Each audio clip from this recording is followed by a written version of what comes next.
Olá pessoal, estamos começando mais uma aula de Direito Tributário aqui no nosso canal no YouTube, nas redes sociais e agora também em podcast. Acesse o seu aplicativo de podcast favorito, porque agora você vai poder me ouvir no carro, no ônibus, no trem, na academia, na bicicleta, em qualquer lugar. Lá em nosso site, juliocerosantiago.com.br, você pode também clicar em um botão que te remete direto ao nosso podcast. E não se esquece de já se inscrever aí no canal para a gente aumentar a nossa comunidade de estudiosos aí de tributário, de tributação, de tudo que envolve aí o pensamento jurídico. Hoje vamos continuar tratando de reforma tributária. Se você não viu ou ouviu o último debate, procura aí nas redes sociais ou lá no meu site que eu mencionei, que você encontra o primeiro episódio dessa série de aulas. Eu vou falar em algumas premissas, ainda sem entrar especificamente no texto dessa reforma que está no Congresso. Essa reforma tem uma série de problemas do ponto de vista do direito tributário material e processual, mas ela tem também problemas de premissa, de argumentação e justificativa. Vou abordar nas próximas 2 aulas 3 argumentos que são mencionados e mostrar como esses argumentos não são reais e também como atrapalham o verdadeiro debate sobre tributação. Você vai poder refletir sobre esses 2 argumentos. Hoje eu vou falar então de 2: necessidade de reforma tributária e a necessidade de simplificação do sistema. Sobre essa primeira premissa, necessidade de reforma tributária, ao menos em nível constitucional, vemos aí um problema de expressão da linguagem, o perigo de se chamar de reforma aquilo que não visa reformar o sistema. A literatura já percebeu isso há muito tempo, essa desconexão entre linguagem e realidade. George Orwell tem uma obra clássica chamada A Revolução dos Bichos, que ilustra o que eu quero te falar. Em A Revolução dos Bichos, os animais de uma fazenda querem se rebelar contra a exploração dos humanos. Então, eles começam a se reunir escondido em um galpão para estabelecer os princípios da revolução contra essa exploração que os humanos faziam contra eles. O comando dessa revolução era dos porcos, que sabiam ler e escrever muito bem. Os outros animais os viam como os animais mais inteligentes. Em um de seus projetos, o de maior sucesso na visão dos porcos, eles instituíram as aulas para aprender a ler e a escrever, para que os bichos pudessem entender os princípios da revolução. Só que os bichos mal aprenderam a escrever o seu próprio nome. Uns não conseguiram juntar as letras, embora soubessem o alfabeto, outros só aprenderam as primeiras letras e outros somente a escrever o nome. E a maioria não passou da letra A. Depois de refletir sobre a situação, os líderes porcos resolveram resumir os princípios da revolução na seguinte máxima. Abre aspas, 4 pernas bom, 2 ruim, fecha aspas. Quem entendesse isso estaria salvo da exploração humana. Os pássaros, obviamente, logo fizeram sua objeção, pois acreditavam estar na categoria das 2 pernas. Mas os porcos, com sua sagacidade, convenceram os pássaros que aquilo que chamavam de asas era, na verdade, órgão de propulsão e não de manipulação pelos humanos. Por isso deveria ser visto como uma perna. As árvores não entenderam nada, mas elas aceitaram a explicação. Por que eu estou contando essa história? Porque na maioria das vezes em que se apresenta uma reforma tributária, ela não é verdadeira reforma. Chama de reforma algumas mudanças pontuais na Constituição. Como eu falei na outra aula, todo governo tenta implementar a sua reforma tributária, como se fosse solucionar todos os problemas da tributação brasileira. O que se vê, contudo, é uma tentativa de remendo constitucional do sistema. Porque que a gente não tenta fazer uma reforma, uma mudança sistemática, não vou nem chamar de reforma, em nível infraconstitucional? A gente tem que pensar sobre isso. O perigo de chamar de reforma tributária esse remendo do sistema é acreditar que resolveremos o problema da tributação e não tocaremos mais no assunto. É aprovar uma reforma que não é reforma e nos darmos por satisfeitos. Um argumento dessa reforma é a necessidade de simplificação do sistema. Eu entro no segundo ponto, a unificar 5 tributos em apenas um. E o que eu quero falar então nessa segunda premissa que eu quero abordar com vocês, sobre a necessidade de simplificação do sistema? Atualmente, quando debatemos uma reforma tributária, o discurso da simplificação logo desperta. É que a partir da constatação de que o sistema tributário é complexo, na verdade a vida que é complexa, a simplificação vem como um novo trunfo, um novo argumento salvacionista, algo que vai superar e acabar com a complexidade. Já faz algum tempo que eu assisti o filme Gravidade, não sei se você assistiu.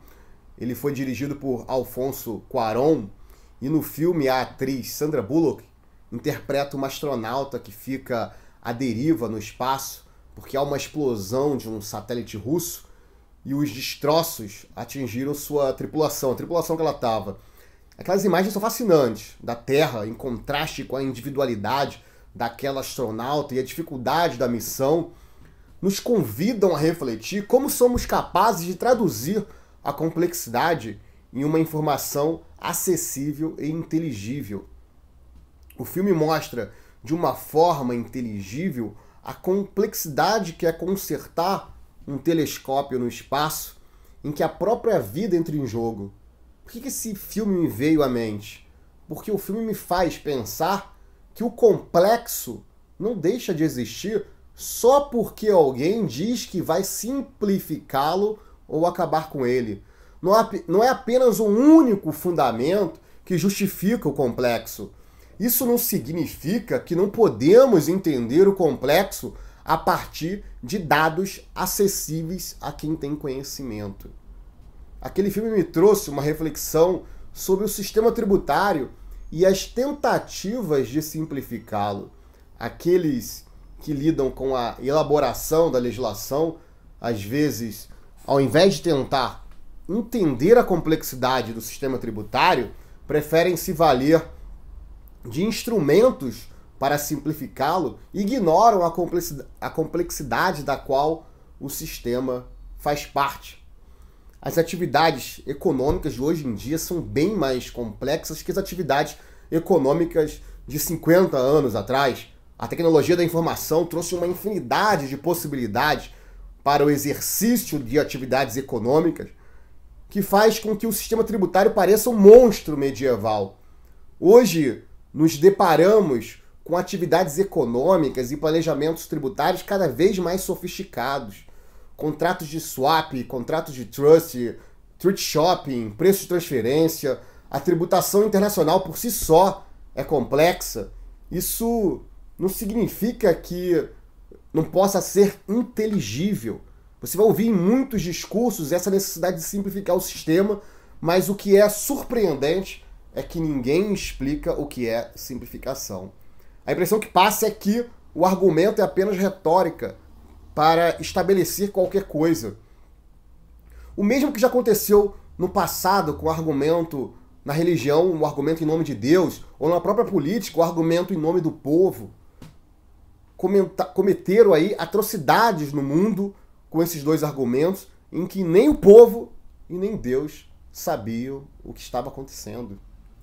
Agora, com a reforma tributária que está no Congresso, vemos o argumento em nome da simplificação, que é um argumento perigoso, pois os efeitos negativos podem ser de difícil reversão. Como nos lembra o filósofo contemporâneo francês Edgar Morin, os modos simplificadores de conhecimento mutilam mais do que exprimem as realidades. Significa que não podemos estabelecer o conhecimento com o objetivo de simplificação como se pudéssemos estabelecer máximas universais desconectadas da realidade. René Descartes, filósofo francês do século XVII, separou o sujeito pensante do objeto pensado com sua máxima penso, logo existo. Desde então, tendemos a simplificar todo o real em um único pensamento, em uma única forma que abarque a totalidade. Porque só o meu pensamento individual que existe, só o pensamento é real, reduziu toda a realidade ao pensamento. Mas sabemos que a realidade é muito mais complexa que fórmulas matemáticas. A realidade muitas vezes ignora o que pensamos. A própria existência do acaso nos indica que não se pode simplificar tudo. Não é transformando 5 em 1 que os problemas serão resolvidos, que a complexidade vai desaparecer e tudo será mais simples. Ao contrário, devemos ter a complexidade como premissa. Devemos enfrentar a complexidade e dar inteligibilidade a ela. Significa que os princípios que utilizamos para nortear nossa conduta não podem se desconectar da realidade. A simplificação é própria de um pensamento matematizado, em que as métricas numéricas determinam o que é justo ou injusto, o que é bom ou ruim. 4 patas bom, 2 ruim, como dito lá em A Revolução dos Bichos. Mas a realidade não é partidária da matematização e formalização do todo. Nenhum discurso de simplificação vai conseguir eliminar do real a ambiguidade, a incerteza, a desordem, o emaranhado das interconexões, a contradição, o acaso. O discurso da simplificação cria uma cegueira para a complexidade do real. O simples é apenas o início de algo muito maior e mais complexo que podemos e devemos tornar inteligível. Por exemplo, imagina que se quisesse constitucionalizar os limites de alíquota do imposto de renda e o discurso fosse: vamos simplificar a tributação e a partir de agora somente teremos uma alíquota de 10% para facilitar a vida do povo. Essa proposta hipotética, aparentemente simples, transformaria um sistema que era para ser progressivo em um sistema proporcional sobre a renda. Variadas bases de cálculos com apenas uma alíquota. Os efeitos que decorreriam dessa implementação seriam aí devastadores em termos de concentração de renda. A PEC 45 deseja unificar 5 tributos em apenas um, sob o argumento de que o sistema seria mais simples, mas a simplificação é apenas um mito. Ela não existe porque as próprias relações subjacentes são complexas. A linguagem passa a ser mero artifício em que os nomes são atribuídos aos fenômenos sem corresponderem à realidade que eles desejam representar. Reforma não é reforma e simplificação não simplifica nada. Qualquer reforma, então, que pretenda enfrentar com seriedade um sistema tributário caótico deveria partir da premissa da complexidade com o objetivo de melhor compreendê-la e não da simplificação como discurso. Hoje o que eu queria que você refletisse é sobre esses dois argumentos, ou seja, a própria necessidade de reforma tributária como primeiro argumento, e aí eu digo em nível constitucional, e essa ideia de simplificação do sistema como resolução de todos os problemas. No próximo episódio eu vou abordar o terceiro e último argumento que eu quero que você reflita e depois a gente vai discutir o texto da própria reforma. Vou ficando por aqui. Não se esquece de curtir, comentar, se inscrever no canal se você estiver vendo aí pelo YouTube, seguir nosso podcast se você estiver me ouvindo aí no Spotify ou algum outro aplicativo de sua preferência e acompanhar nossas redes sociais, seguir lá nossas redes sociais, LinkedIn, Facebook, Instagram. Forte abraço e até a próxima.